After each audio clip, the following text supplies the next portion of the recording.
Major Dhyanchand के पुत्र हैं। बहुत बहुत स्वागत है आपका नेटवर्क 10 पर। जी जी पूजा जी, बहुत शुक्रिया। जी अशोक धन्यवाद जी, जिस प्रकार से आज एक बड़ा फैसला केंद्र सरकार की ओर से लिया गया, भारत रत्न पुरस्कार जो पहले राजीव गांधी के नाम से जाना जाता था, आज वो आपके पिता के नाम से जाना जाएगा, मेजर ध्यानचंद के नाम से जाना जाएगा। क्या खुशी देखी जा रही है? जी, ये तो बिल्कुल उस तरह से एक मुझे एहसास, एक फीलिंग हो रही है।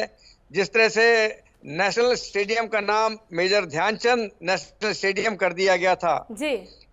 उसी तरह वही फीलिंग, क्योंकि इतने बड़े ऐतिहासिक स्टेडियम का नाम जब मेजर ध्यानचंद नेशनल स्टेडियम किया गया तो मुझे और हमारे परिवार को और सारे खिलाड़ियों को, देश के सारे लोगों को बहुत खुशी हुई थी। और वही खुशी आज हो रही कि खेलों से कनेक्टेड, खेलों से ताल्लुक रखने वाले उस शख्स जो 3 गोल्ड मेडलिस्ट ओलंपिक के और ओलंपिक विजेता, और जिनके नाम का राष्ट्रीय खेल दिवस हम सेलिब्रेट करते हैं, ऐसे खिलाड़ी जिनके नाम के लोग अपने स्टैच्यू और स्टेडियम्स के नाम रखते हैं, उनके नाम का सम्मान एक प्राइज के रूप में, एक पुरस्कार के रूप में जब हमारे नेशनल और इंटरनेशनल लेवल के खिलाड़ी हासिल करेंगे तो डेफिनेटली वो एक प्रेरणा स्रोत का काम करेगी। ये पुरस्कार जो खिलाड़ी के द्वारा, खिलाड़ी के नाम को खिलाड़ी ही रिसीव करेगा। बिल्कुल अशोक जी, ऐसे में हम आपसे जानना चाहेंगे कोई ऐसा ऐतिहासिक पल जो आपके पिता का रहा हो, जिसे कि आज पूरा देश जान सके कि किस प्रकार से उन्होंने बेहतर प्रदर्शनी करने के साथ ही एक बेहतरीन हॉकी प्लेयर भी वो रहे।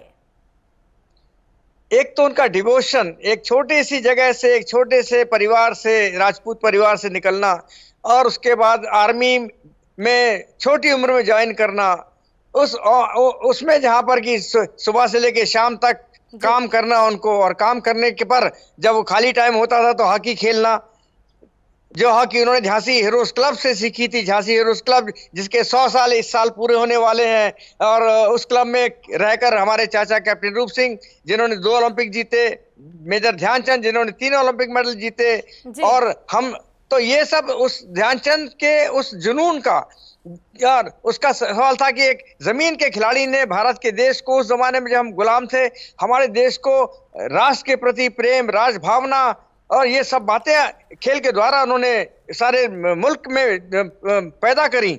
और एक सितारे की तरह ध्यान सिंह से ध्यानचंद को लोगों ने बना दिया। हमारे भारत के लोगों ने उस इंसान को जादूगर की संज्ञा दी, हॉकी जादूगर मेजर ध्यानचंद, एक सिपाही के रूप में, उसके बाद मेजर ध्यानचंद के रूप में हमारे देश ने बनाया उनको। और आज वही मेजर ध्यानचंद एक खेल रत्न पुरस्कार के रूप में हमारे सामने हमारे खिलाड़ियों के लिए आए हैं। इसलिए हमारे सारे परिवार के लिए, हमारे सब खिलाड़ियों के लिए और देश के लिए बड़े खुशी की बात। बिल्कुल अशोक जी, वो पल भी हम भूल नहीं सकते जब उन्हें जर्मनी के हिटलर की ओर से प्रस्ताव आया था कि वो उनकी आर्मी फोर्स को ज्वाइन करे और उनकी तरफ से खेले।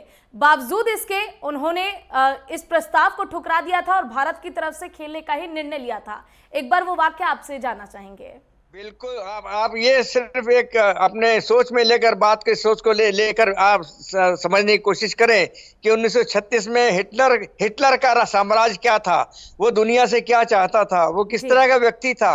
एक तानाशाह, एक क्रूर तानाशाह, और उसने वो ओलंपिक कराए थे ये जताने के लिए कि हम आर्य लोग जो है वो दुनिया में सबसे बेस्ट हमारी जाति है। और उसको नेस्तनाबूद करने के लिए भारत की हॉकी टीम ध्यानचंद की अगुवाई में जब पहुंचती है और जर्मन में मैच खेलने के लिए उतरती है, तो खेलते खेलते डेफिनेटली फाइनल मैच जर्मन से ही होता है। और फाइनल मैच का दिन होता है 14 अगस्त 1936। उस दिन इतनी लगातार बारिश होती है कि वो 36 का मैच, 14 अगस्त का मैच जो है वो इसको एक दिन पोस्टपोन किया जाता है। और हम सब भारतीयों के लिए जो आज भी हृदय में, जिसको हम याद करते हैं 15 अगस्त 1947, वो दिन हमारे जीवन में 15 अगस्त 1936 को आया था, जब भारत की उस टीम ने उस तानाशाह क्रूर राजा हिटलर के सामने, उसके देश के अंदर ही उसकी टीम को 8-1 से पराजित किया। वो मैच भारत के लिए एक अविस्मरणीय मैच रहा, जिसमें भारत के देश के लोगों ने, हमारी टीम को हाथों हाथ उठा लिया।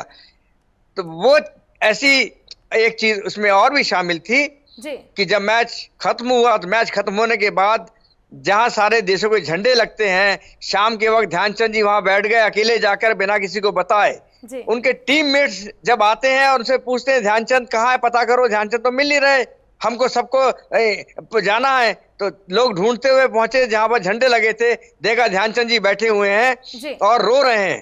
तो उन्होंने कहा, अरे ध्यान, तुम रो रहे हो, आज तो अपनी टीम जीत गई, तुम तो हीरो इस टीम के। लेकिन ध्यानचंद एक लाइन कहते हैं मुझे रोना इसलिए आ रहा है कि ये जो यूनियन जैक है जिसके अंडर में हम खेलने आए हैं इस ओलंपिक को, काश इसकी जगह तिरंगा झंडा होता। बिल्कुल अशोक जी, एक आखिरी सवाल आपसे और करना चाहूंगी। जिस प्रकार से 41 साल के बाद एक बार फिर से टोक्यो ओलंपिक में कहीं ना कहीं जो मेंस हॉकी टीम रही उन्होंने जगह बनाया, ऐसे में आज से पहले अगर बात की जाए मेजर ध्यानचंद जी के समय की बात अगर हम करें तो उन्होंने भी 2 बार ओलंपिक्स में भारत को जीत उन्होंने दिलाई थी। तो ऐसे में आपसे जानना चाहेंगे कि कल मेंस टीम ने जीत दर्ज की है, 41 साल बाद कहीं ना कहीं जीत मिली, क्या खुशी देखी गई?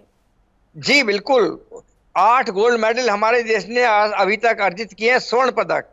अभी तक हमारी भारत की टीम ने 1 रजत पदक हासिल किया है 1928 की एंट्री के बाद 2020 तक, और 3 हमने कांस्य पदक हासिल किए हैं। 8 गोल्ड मेडल, 1 रजत पदक और 3 कांस्य पदक, तो हमारे पास 12 पदक है ओलंपिक के। और इस बार का पदक जो है भारत में नहीं, हॉकी के अंदर एक क्रांति लेकर आया, जिसके अंदर हमारे लड़ाकों ने, हमारे खिलाड़ियों ने, हमारी बालिकाओं ने, हमारी महिलाओं ने, हमारी बेटियों ने वो कारनामा दिखाया है जिससे अभिभूत होकर प्रधानमंत्री जी के मुंह से भी वाह वाह निकली है, इन खिलाड़ियों की तारीफ निकली है, हॉकी के बारे में शब्द निकले हैं, हॉकी खिलाड़ियों के बारे में शब्द निकले हैं, और सबसे बढ़कर ध्यानचंद खेल रत्न पुरस्कार की घोषणा उन्होंने करी है। बिल्कुल अशोक जी, राष्ट्रीय खेल हॉकी के सबसे जाने माने नाम और पहचान मेजर ध्यानचंद के नाम पर आज भारत रत्न पुरस्कार का नाम रखा गया। कहीं ना कहीं काफी ऐतिहासिक फैसला ये केंद्र सरकार की तरफ से लिया गया। आपका बहुत बहुत शुक्रिया हमारे साथ जुड़ने के लिए। जी बहुत बहुत शुक्रिया मैम, बहुत बहुत शुक्रिया।